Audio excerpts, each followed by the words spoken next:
আর কিছুদিন পরেই সৌভিক আর লাবণ্যর বিয়ে। আর লাবণ্য শুনেছিল যে শ্বশুরবাড়ির লোকেদের মন জয় করার উপায় হলো ভালো ভালো রান্না করা। তাই সে কুকিং ক্লাস জয়েন করার সিদ্ধান্ত নেয়।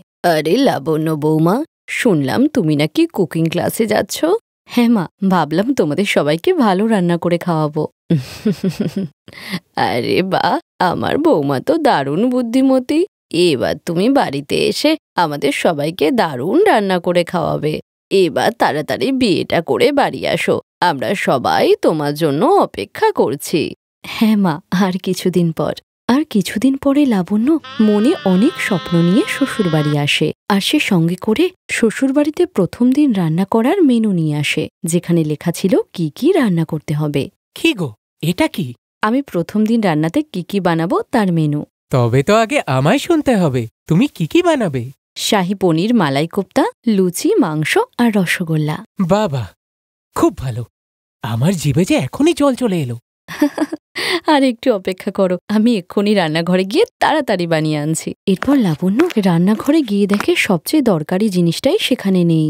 মা, ফ্রিজে তো টমেটোই নেই।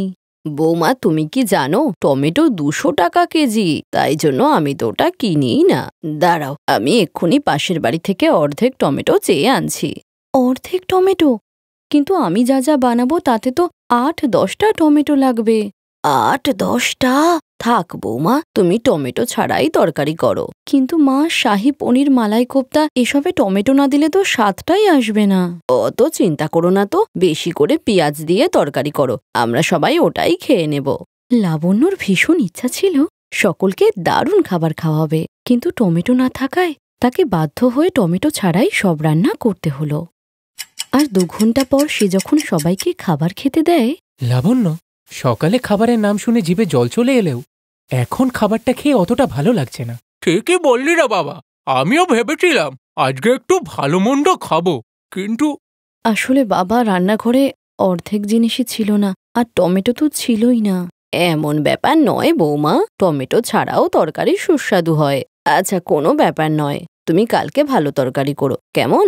বেচারি লাবণ্য যেমনটা ভেবেছিল তার কিছুই হলো না। তাই জন্য পরের দিন তার শ্বশুর যখন বাজারে যাচ্ছিল, সে বলল, বাবা, একটু টমেটোও নিয়ে আসবে। ঠিক আছে বৌমা, আমি নিয়ে আসবো। এরপরই লাবণ্য মটর পনির বানানোর প্রস্তুতি শুরু করে দেয়। আজকে তো আমি রান্না করে সকলের মন জয় করে নেব। কিছুক্ষণ পর তার শ্বশুর বাজার থেকে বাড়ি এলে, বাবা, তুমি তাড়াতাড়ি টমেটো দাও, আমি তরকারি করব।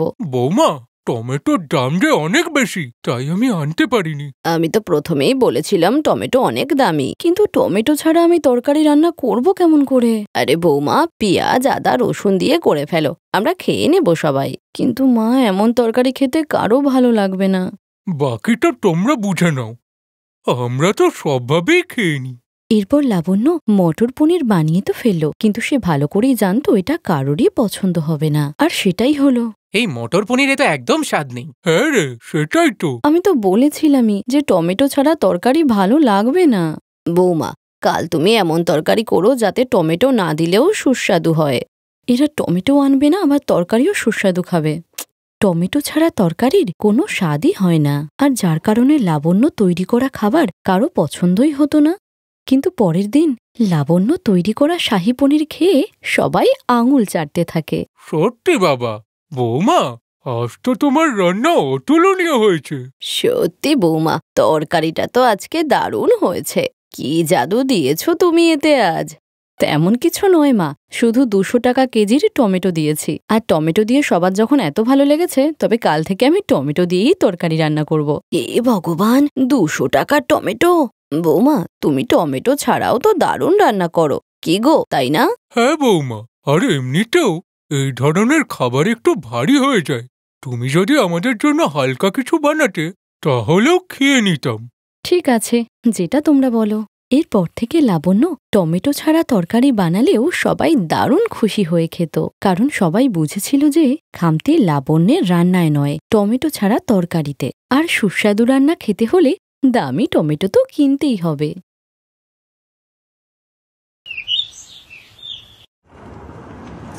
জগদীশ দাদার বাড়ি আর কত দূরে গো? বাবা অনিল, এখান থেকে আর কত দূর দেখাচ্ছে? বাবা, মনে হচ্ছে 2 ঘন্টা লাগবে। এখনো 2 ঘন্টা বাকি, তাহলে আমি আরেকটু ঘুমিয়ে নিই। তিলক চাঁদের খুবই প্রিয় বন্ধু জগদীশচন্দ্রের মেয়ের বিয়ে ছিল। পাত্রপক্ষ নেপালে থাকতো, তাই জগদীশচন্দ্র বিয়ের জন্য নেপালে গেছিল। আর উনি বিয়ের জন্য তিলকরাজকে নেপালে আসার আমন্ত্রণ জানিয়েছিলেন। আর সেই কারণেই তিলকরাজ পরিবারকে সঙ্গে নিয়ে বন্ধুর মেয়ের বিয়ের উদ্দেশ্যে বেরিয়ে পড়ে। কিন্তু হঠাৎ, ড্রাইভার বাবু, গাড়ি কেন থামালেন? স্যার, আগের রাস্তা বন্ধ আছে, মনে হচ্ছে কোনো ধস নেমেছে। আরে, এখন আগে কি করে যাব? এই মাটিগুলো কখন এখান থেকে সরবে বলতে পারবেন? আমাদের যে দেরি হয়ে যাচ্ছে। দাদা, কালকে সকাল অবধি এই রাস্তা বন্ধ থাকবে, তাই রাতে আর কোনো আশা নেই। স্যার, সকাল অবধি ওয়েট করতে হবে, তার আগে যেতে পারবো না। এখন কি করবে? এখানে তো আমরা কাউকে চিনিও না। জগদীশকে ফোনে পাচ্ছি না। বাবা, এখানে ফোনে নেটওয়ার্কও পাচ্ছি না, মনে হচ্ছে এটা কোনো গ্রাম। কাকিমা, জল ভরার জন্য তুমি এত দূর কেন এলে?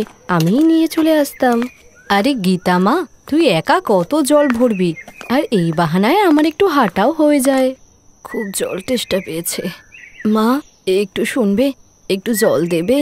হ্যাঁ হ্যাঁ, এই নিন না, কলসির ঠান্ডা ঠান্ডা জল খান। ধন্যবাদ মা। আপনি আমাকে গীতা বলুন। আমার নাম গীতা। আপনারা কোথায় থাকেন? আমরা দিল্লিতে থাকি। এখানে কাঠমান্ডুতে একজন আত্মীয়র বাড়িতে যাচ্ছিলাম, কিন্তু রাস্তা তো বন্ধ। আর সবাই বলছে কালকে রাস্তা খুলবে। আপনারা সবাই আমার সঙ্গে বাড়ি চলুন। কি কাকিমা, নেপালে তো আপনারা আমাদের অতিথি, আর অতিথি এভাবে বাইরে থাকে না। গীতা ঠিকই বলছে, আপনারা সবাই আজকের রাতটা আমাদের বাড়িতেই কাটান। এখানে চারিদিকে জঙ্গল, জন্তু জানোয়ারের ভয়ও আছে। উমা, ওরা ঠিকই বলছে। আর রাত কাটানোর জন্য তো একটা জায়গারও প্রয়োজন। বাবা অনিল, তুমি ড্রাইভারের সঙ্গে গাড়িটা এখানেই রেখে দাও, আমরা হেঁটেই যাব, এটাই ঠিক হবে। ঠিক আছে বাবা, তোমরা চলো, আমি আসছি। এরপর সবাই গীতা আর তার কাকিমার সঙ্গে তাদের বাড়ি যায়। গীতা আর তার কাকা কাকিমা সবার খুব সেবা করে। সাহেব, গীতা যখন 2 বছরের, তখন ওর মা বাবা ওকে ছেড়ে চলে গেল। তখন থেকে আমরা গীতাকে নিজের মেয়ের মতো করেই বড় করেছি, আর ও আমাদের নিজের মা বাবার মতোই মনে করে। আমি আমার 3 মেয়েকেই খুব ভালোবাসি।